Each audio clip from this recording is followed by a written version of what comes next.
Have you ever noticed how the human brain will literally do anything to avoid facing a reality it doesn't want to accept? Like, we will start an aggressive, completely unprompted juice cleanse, Yeah. or we will buy a $3,000 exercise bike we know we're never going to use, or we will, I don't know, sit in the bed eating blue cheese out of a tiny ramekin while our entire marriage collapses around Oh us. my God, the ramekin. Right. Just to avoid having a single uncomfortable conversation. Avoidance is a disease, babes, and I am currently spiraling. My entire reality has literally been shattered, and you know what triggered it? A vegetable. A vegetable, of course. A single, leafy, violently green vegetable. I am ascending. I am completely unmoored from the physical realm right now. Okay, here we go. The dramatics have officially entered the chat before we even poured the wine. But I mean, I appreciate the psychological framing because avoidance really is the theme of the week. Good morning, good evening, good day, good night, good life. Babes, we are glad to have you here with us today. Welcome back to the Snark Squad's safe space, where delusion is a lifestyle and our summer prep is, honestly, mostly just vibes and terrible decisions. We really need to ground ourselves immediately because I am exhausted. We just finished having vegetarian marry me garlic bread, and babes, it was amazing. It was transcendent. I feel healed from the inside out. Like my DNA is actively repairing itself right now. So raise your glasses, whatever's in them, to all the babes celebrating any kind of success this week. Cheers to that. No matter how small or deeply unhinged it is. Cheers. Cheers. And let's be intensely real about what our actual successes are this week. Because we are out here surviving on pure spite and carbohydrates. Right. First of all, we have made it 3 full days into vegetarian week. 3 days. 72 hours without chicken nuggets, babe. Right, which is huge for us. It's basically like climbing Mount Everest, but with, less oxygen and way more emotional breakdowns in the produce aisle. My body is a temple now. A temple built on garlic bread. Let me have this. I can feel the cellular regeneration happening in my bloodstream. I accidentally entered my wellness era this week, Right. and honestly, it has fundamentally changed my life. I am romanticizing everything. Everything. Literally everything. Slicing an avocado feels like a sacred spiritual practice now. Drinking lemon water. I'm Cleopatra bathing in the Nile. Okay, let's calm down, Gwyneth Paltrow. You had one piece of garlic bread and suddenly you're ready to launch a predatory lifestyle brand.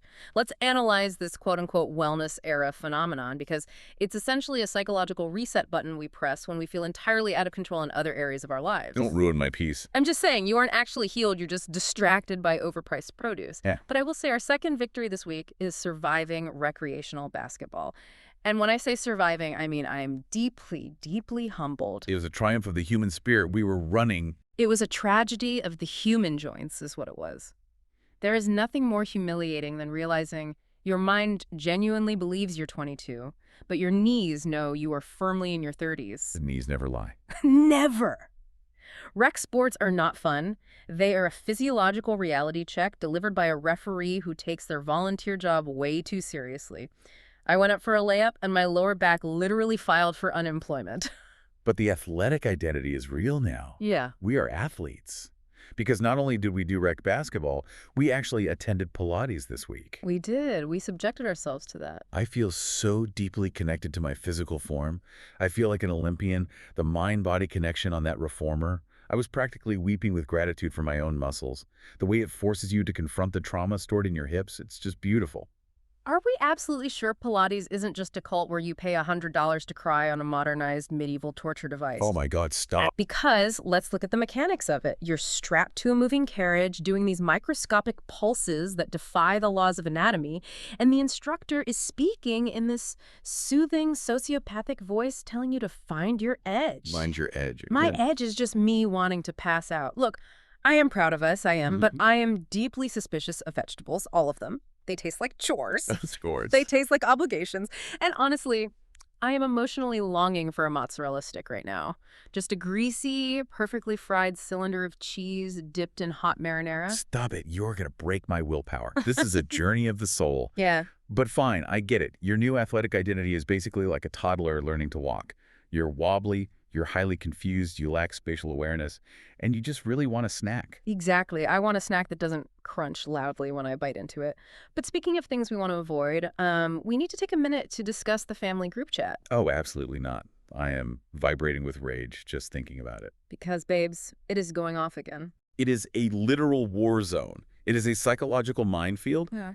I am genuinely considering leaving the chat entirely. Like, just hitting that red leave conversation button and letting the absolute chaos unfold. You can't do that. If either of us left the chat, my mom would absolutely lose it. She would view it as a personal declaration of war. We would be cut out of the will immediately. Good. She would call the police. Let's deconstruct the family group chat for a second, because it is a fascinating sociological experiment. It's the only place where 4 different generations with entirely different attachment styles are forced into constant, unmoderated digital communication. And the narcissistic parent energy radiating through those green and blue bubbles right now is so toxic. It is emotionally exhausting. My phone is vibrating nonstop. It never ends. And why does family drama always initiate at the most random, ungodly hours? Who is sending a passive-aggressive 3-paragraph dissertation at 6:14 a.m. on a Tuesday? My mother, that's who. And it's a power play, sending a chaotic text before the sun is up and shows that she dictates the emotional frequency of your entire day. It's sick. It's actually twisted. And of course, the specific overarching grievance of our existence has resurfaced, the ultimate shade. We are once again being shaded by the extended family for being dentists and not, quote-unquote, real doctors. I literally cannot handle it. I'm going to scream. We went to medical school. We have advanced degrees, we surgically drill into human skulls and rebuild mandibles. Literally. But no, Aunt Linda needs a prescription for her mystery rash. And because we won't illegally write her a script, suddenly we aren't real doctors. I am so emotionally exhausted by the chaos. Families know exactly what buttons to push to emotionally irritate you because they are the ones who installed the buttons in the first place. Exactly. They built the emotional control panel. I'm trying so hard to stay calm while clearly spiraling internally. I've resorted to just sending back the thumbs up, tap back. Well, the tap back is lethal. Have you ever really thought about the thumbs up, tap back?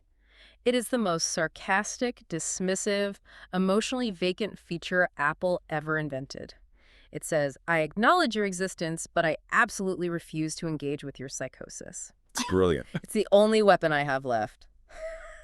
But let's debate this for the Snark Squad. Is muting the family chat considered rude? No. Muting is a fundamental human right. It's self-care. It's protecting your internal peace. But the problem is, they know you muted it. They can sense it in the ether. They absolutely can. When you don't respond to the blurry picture of the neighbor's ugly dog within 3 minutes, they know you've erected boundaries, and families hate boundaries. Right. Muting is a silent rebellion. But if I actually left the chat, World War III, there would be wellness checks called into my local police department. They would assume I was kidnapped and held for ransom by the cartel. Who is the family member that causes the absolute most chaos? For me, it's always the one aunt who forwards political memes and unhinged conspiracy theories wrapped in a just thought you should know text. It destroys my peace. It forces me to confront the fact that I share DNA with someone who believes birds are government drones. Wow. Yeah, that's heavy. For me, it's the mom who texts, call me. Just call me. No punctuation, no context whatsoever. That is terrifying. Is someone dead? Did the house burn down? Did she find a really good 2-for-1 sale on paper towels at Costco? You literally never know. It's emotional terrorism. It forces your brain into a fight-or-flight response over absolutely nothing. Which perfectly transitions us into our midweek spirals. Honestly, babes, it's only the middle of the week, but we have learned so much already. We really have. Let's break down our top 3 messy life lessons from the week, because the Snark Squad needs to know they aren't suffering alone. Lesson number 1, wellness is a socioeconomic trap. It is prohibitively expensive. It is bankrupting me. I was literally crying in the produce aisle over the price of organic kale. Why does a bundle of bitter, tough leaves cost $7? It's ridiculous. I felt like I was purchasing luxury goods. My bank account is actively begging me to go back to eating processed noodles. Because adulting is a financial scam, babe. Let's look at the life cycle of the expensive kale. You buy it because you want to be the kind of person who eats kale. You bring it home. It immediately starts rotting in the crisper drawer, which is basically a morgue for good intentions. A morgue. Oh my God. You feel profound guilt every time you open the fridge. Eventually, it liquefies, you throw it away, and then you buy it again next week to absolve yourself of the guilt. It's a vicious, cyclical tax on aspirational health. I hate how right you are. Okay, lesson number 2. Pilates is emotional warfare. Fully agree, but probably not for the reason you think. No, the mind-body connection in Pilates literally forces you to confront the trauma held in your hips. When I was on that reformer, my legs were shaking and I was deeply reflecting on all the burdens I carry as a woman in modern society. It was a profound emotional release. I left that studio a changed person. Yeah, no, I wasn't confronting generational trauma. I was confronting my own bladder. Wait, what? Being hyperhydrated for this ridiculous wellness week just makes me irritable and constantly need to pee.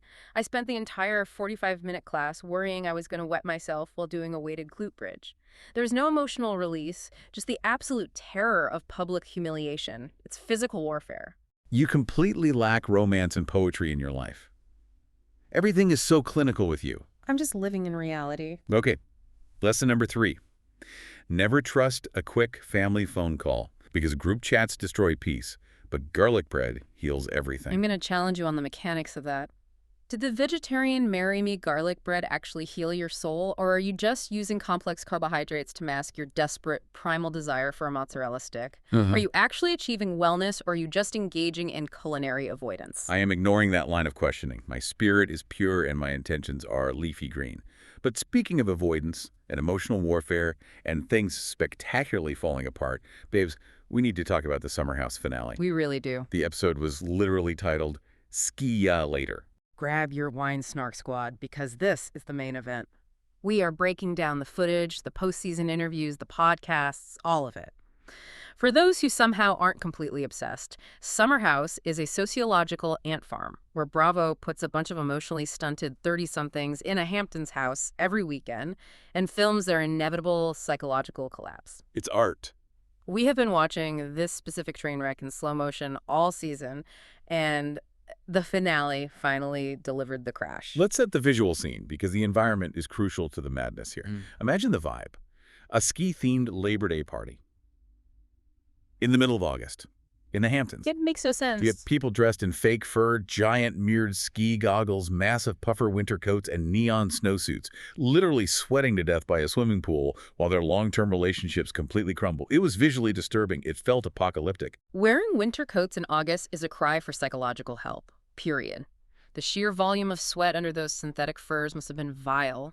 But the physical discomfort they were forcing themselves to endure was nothing compared to the emotional discomfort they were avoiding. Let's start with theme 1, the absolute collapse of Kyle and Amanda. I am devastated. I am so nostalgic for the early days of this show, but watching this was just excruciatingly painful. Amanda is literally dodging Kyle all night, like physically evading him around the party. And there was this one specific detail that I could not look away from. The cheese. Yes. She is sitting on a makeshift bed, complaining to Ciara and Mia about her deeply broken marriage, and while she's pouring her heart out, she's literally eating blue cheese out of a ramekin. Just a little porcelain ramekin of straight crumbled blue cheese, no crackers, no celery, just raw dairy. It is the most Amanda Petula coping mechanism I have ever witnessed. It was so bizarre. Let's break down the psychology of that moment. You see it as sad, but I see it as a behavioral Faraday cage. A Faraday cage. It blocks electromagnetic signals, right? Amanda uses lethargy, the bed, and the blue cheese to block out external emotional signals. She isolates herself in an environment where Kyle's frantic, manic energy simply cannot reach her. That is brilliant, but it's so tragic. But then Ciara steps up, and I got so emotional watching this. Ciara looks at Amanda and tells her to respectfully shut up and stop letting life happen to her. Oh. She told her she needs to take charge of her own reality. I was weeping. She did not hold back. Ciara is a true friend. That is the kind of fierce, protective sisterhood every woman needs. She was trying to pull Amanda out of the cage. See, I agree. Ciara is a great friend. But let's look at the reality of Amanda's response. Amanda wants to be babied. She doesn't actually want to be empowered. Empowerment requires action. She wants to sit in the makeshift bed, eat her pungent cheese, and have people tell her it's all going to be okay, while she does absolutely nothing to change her situation. Ouch. She is addicted to the inertia of her own misery. It's the ultimate sunk cost fallacy. She and Kyle have invested a decade of their lives and an entire beverage brand into this relationship. Walking away means admitting that the investment failed. That is so harsh, but I mean, honestly, it's true. Meanwhile, outside the Faraday cage, Kyle's looking desperate. He's frantically wandering around the party in neon ski gear, and he runs into Sabrina. Sabrina, the new girl who has known these people for, what, 3 weeks? Barely 3 weeks. And Sabrina looks Kyle dead in the eye with zero context of a 10-year toxic history and tells him to go get his woman. Sabrina is giving the worst advice in the history of Bravo. She is the human equivalent of an aggressive, pine-scented air freshener. She's way too strong, she's everywhere all at once, and she's giving terrible, cliché 1950s advice to a man whose wife is actively, purposefully hiding from him. Kyle shouldn't go get his woman. Kyle should go get a licensed therapist and a glass of water. He looked physically ill, babe. He looked worn down. He looked sickly. Shout out to the Reddit threads pointing this out because Kyle's skin looked terrible. Someone on Reddit, I think it was user Really Creative, literally posted, "You know this is really affecting Kyle because this is the worst his skin has ever looked." They're not wrong. It's entirely true. The cortisol and the stress were actively oozing out of his pores. His body was rejecting the relationship before his brain caught up. And then, the pool jump. This is where the avoidance peaks. Amanda emerges, forces everyone to hold hands, and demands they all jump into the pool. She announces it to the party as her one wish for the end of the summer. So they're all standing there, half in heavy ski gear, half in underwear, holding hands, jumping into this murky, green-looking pool water. I was crying again. It Yeah. felt so final. It felt like the definitive end of an era. It felt like the string quartet playing on the deck of the Titanic while it sinks. That's exactly what it was. Forced, desperate, performative happiness while the structural integrity of the ship goes down in freezing waters. It was grim. Which leads us directly to the morning after. The final breakup conversation on the front steps. Amanda and Kyle are sitting there in the daylight. The party is over. The house is completely empty. And Amanda calmly says that Kyle screaming F you to Carl at the dinner table the night before was her breaking point. Such a messy dinner. She tells him she wants to close this chapter and start over, whatever that looks like. She says she wants to leave the house and go stay in a hotel. Kyle is just breaking down, sobbing into his hands. And the most darkly poetic part of the entire scene, the universe itself intervenes. Kyle turns around, tries to go back inside the house to pack his bags, and the massive front door literally sticks. It jams. He physically cannot get it open to go back inside. I screamed at my television, the poetry of a broken door for a broken marriage. The house itself is actively rejecting them. It was cinematic. I was weeping over a stuck piece of wood because of what it represented. He muttered something pathetic about needing WD-40, and I'm just analyzing the metaphor going, Kyle, no amount of chemical lubricant is fixing the structural failure of that marriage. You can't WD-40 a fundamentally broken foundation. And you really can't. But babes, the tears on the steps were just the appetizer for the real chaos. Let's talk about theme 2, Scamanda and the ultimate betrayal. My jaw is still firmly on the floor. I cannot process the postseason fallout. We have to break down the timeline for the Snark Squad because the whiplash is severe. So we watch that tragic scene on the steps. In real time, Amanda and Kyle officially announced their separation in January of 2026. Right. Okay. Sad, but as we just discussed, we saw the Titanic sinking. But then, by March, barely 2 months later, Amanda and Wes Wilson announced they are dating. Via the weirdest, most sterile Instagram story I've ever analyzed. It literally sounded like they prompted ChatGPT to write a hostage statement about their relationship. It had zero warmth, zero romance, just a clinical confirmation of fact. I lost my absolute mind. I am still losing my mind. How could Amanda throw away her friendship with Ciara for a man? And not just any man, but Wes Wilson. I know, it's wild. Ciara was her champion all summer. Ciara literally held her face on that bed, validated her immense pain, told her to stand up for herself. And Amanda turned around and dated the exact man who publicly humiliated Ciara. It is the ultimate betrayal of the female sisterhood. Okay, put away the emotional pitchforks for a second, and let's be intensely analytical about this. The timeline is what makes me deeply suspicious, and it speaks to how reality TV edits manipulate viewer perceptions. Did this emotional connection start before the actual breakup? Let's look at the evidence. I am listening. Wes tried to defend himself on his podcast, appropriately titled Show Me Something, and his defense was incredibly weak. He literally just kept repeating the phrase, everyone was single. Everyone was single is the calling card of a guilty conscience. It's a technicality, not a moral defense. Exactly. It relies on a loophole. February's when they supposedly got serious, but Amanda and Kyle separated in January. And let's rewind the tape to the finale party. If you watch closely in the background, Amanda was grinding up on Wes. There was that incredibly long, lingering, intimate hug in the kitchen. I saw that. The math is absolutely mathing, and it equals emotional infidelity at the very least. They were laying the groundwork for the jump before the ship fully sank. And poor Kyle. I know he has his flaws, but he is out here doing Access Hollywood interviews looking completely shell-shocked, saying it's uncharted territory and that he genuinely thought he and Wes were close friends. They were. Wes was acting like Kyle's closest confidant all summer. He was checking Kyle on his toxic behavior, asking deeply personal questions about their sex life, and then he dates his wife. It's diabolical. Which brings us to the core of the episode, Theme 3. West Wilson, the villain we absolutely should have seen coming. Let's go back to his specific behavior in this finale, because it is a terrifying masterclass in covert manipulation and weaponized incompetence. He is the absolute worst. So earlier the night at the ski party, Wes sits down with Ben and tells him he doesn't want to be a boyfriend. He finally admits it out loud. He says he's not trying to portray that he is ready for a relationship, and he acknowledges that he completely messed Ciara up 2 years ago. Right, so let's track the logic here. He sets a clear boundary with Ben, a male friend. He establishes his truth. But does he set that same boundary with Ciara, the woman he is actively pursuing? No. No. Instead, he goes outside by the fire pit, and what does he do? He pulls Ciara in and starts aggressively making out with her.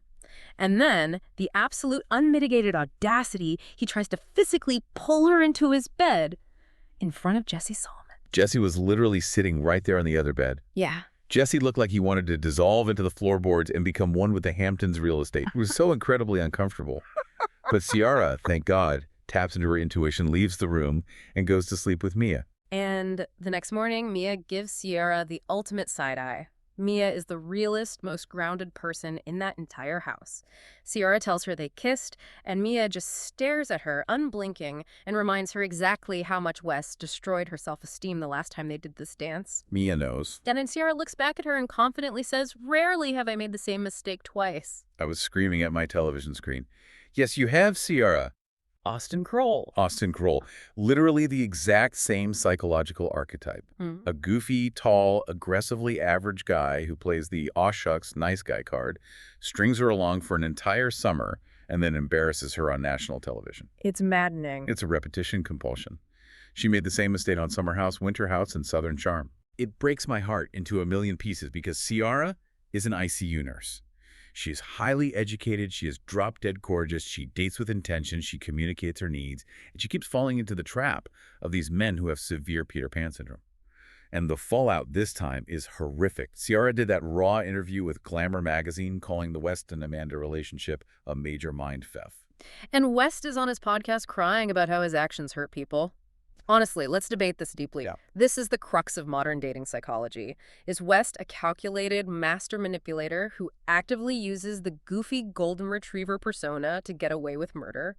Or is he just a 32-year-old man with severe Peter Pan syndrome, meaning he lacks emotional object permanence and genuinely cannot foresee the damage his actions cause? Well, he is a manipulator. You do not accidentally date your best friend's ex-husband's wife while simultaneously stringing along the best friend. That takes calculated deception. He uses that goofy grin, the messy hair, and the self-deprecating humor to hide a very dark, incredibly self-serving agenda. It's a disguise. I agree that it functions as a disguise, but let's explain how it works. The Golden Retriever Act is a behavioral shield. In modern dating, weaponized incompetence is usually applied to chores, like a guy pretending he doesn't know how to load a dishwasher, so you'll just do it for him. Right. West uses emotional weaponized incompetence. He acts so bumbling, so confused by his own feelings that the women around him lower their expectations and end up managing his emotions for him. He knows exactly what he's doing, and when he gets caught causing chaos, he plays dumb. He's a covert chaos agent. It's infuriating. Yeah. But amidst all this toxic masculinity and avoidance, let's pivot to theme 4. Carl and Lindsay's shocking maturity. This was the plot twist of the century.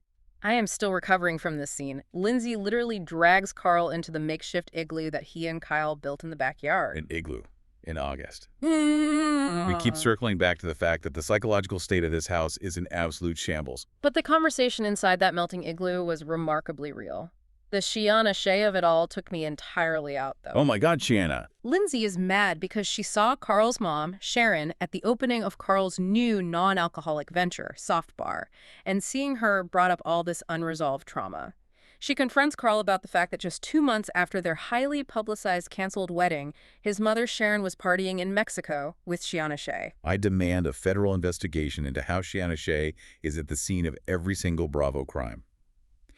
Someone on the Reddit live thread, user ZeobornX, said, somehow Shiana is always at the scene of the crime, and it's a verified fact. She really is. Did Shiana leak the reunion audio too? Is she a producer in disguise? She is omnipresent. It's a pop culture anomaly. But moving past Shiana, Lindsay tells Carl that she was absolutely shattered that he never reached out to talk to her after the public fallout of the breakup. She said she thought their deep friendship of 8 years meant more than the reality TV show narrative. And Carl does something unprecedented for a man on this network. He actually listens. Not only does he listen, he cries real tears, he takes full, unmitigated accountability, and he delivers a real apology. Let's analyze the anatomy of that apology, because it's rare. A bad apology includes a "but, I'm sorry, but you made me angry." Carl didn't do that. He said, "I didn't handle any of that situation well at all, and you're the last person I ever should have been like that to." He owned the behavior without deflecting blame onto her reactions. And then he tells her she fundamentally made him a better person. I was weeping at the growth. Weeping.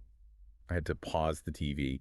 2 years ago, they were screaming at each other in kitchens, and now they are having a calm, mature, deeply healing conversation about their boundaries and their history. I have to admit, and it physically pains my snarky soul to say this, but Carl is currently the only man on Bravo capable of an actual apology. He didn't make excuses. He just sat in the discomfort. And apparently, according to the postseason updates, he's now actively hanging out with Lindsay and her new baby, Gemma. That is profound growth. It's beautiful. I love a redemption arc. Right. But we have to talk about Theme 5, the extras in the new era, because there was so much weirdness happening on the margins of this party that needs to be addressed. Let's start with Sabrina and Ben, because this dynamic is giving me hives. Ben, completely out of nowhere, says "I love you" to Sabrina, and she immediately, without missing a beat, starts planning future double dates with West and Ciara. Sabrina wears 90s chokers and tells strangers in public bathrooms that she loves them. She is chaotic good, but she is so intensely chaotic, she lacks all social boundaries. I find her exhausting to watch. She has major, doesn't even go here energy. She met these people 3 weeks ago, and she's trying to aggressively produce their lives and force them into double dates. And then there's Jesse. Poor, sweet, tall Jesse Solomon. He is just catching strays left and right. He's getting caught in the crossfire of West and Ciara hooking up in his shared bedroom. He's been dealing with terrifying cancer scares all summer. And now on the press tour, he's saying he feels completely lied to by West about the entire Scamanda situation. Justice for Jesse. He was the collateral damage of West's covert chaos. And we absolutely cannot skip the pajama snark. The Reddit investigators were working overtime on this one, analyzing the background details of the morning after. User Nevermind617 pointed out that the morning after the party, Daphne the dog was wearing cuter, more tailored, higher quality navy pajamas than the actual human cast members. Ciara's pajamas looked like literal hospital scrubs. She's arguably the most gorgeous woman on television, but those pajamas were giving 12-hour ICU shift, not leisurely Hamptons brunch. Even the dog was outdressing them. The dog had better tailoring. But the real kicker, the moment that showed how reality TV is evolving, was the transition at the very end of the episode. Amanda gets in her Uber to go to the hotel. She's driving off solo. The camera stays on her face through the window.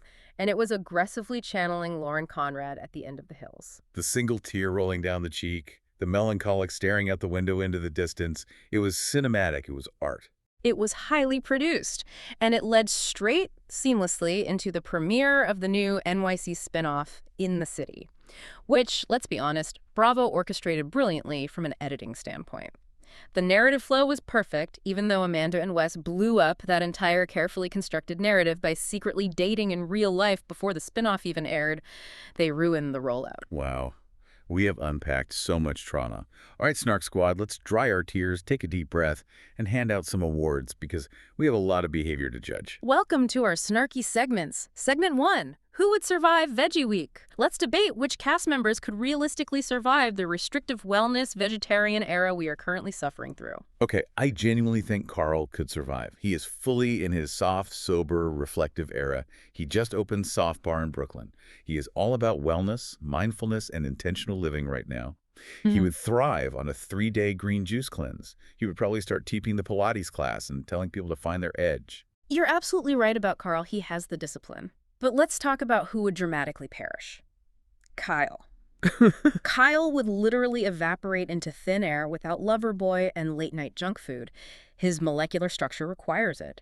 You put Kyle on a strict 3-day vegetarian cleanse, remove the alcohol, and he would shatter into a million pieces. He would start a fight with a head of lettuce. Oh, completely. He would dissolve. And Amanda would just sit in her bed and eat blue cheese out of a ramekin. She wouldn't even attempt to look at the vegetables. She would just consume raw dairy until she passed out in a food coma to avoid participating. Exactly. Segment 2. Messiest summer house energy. Who thrives the most in the chaos and the partying? Honestly, after analyzing the timeline, it has to be Wes Wilson. 100% Wes Wilson. But it's a highly specific type of messy energy.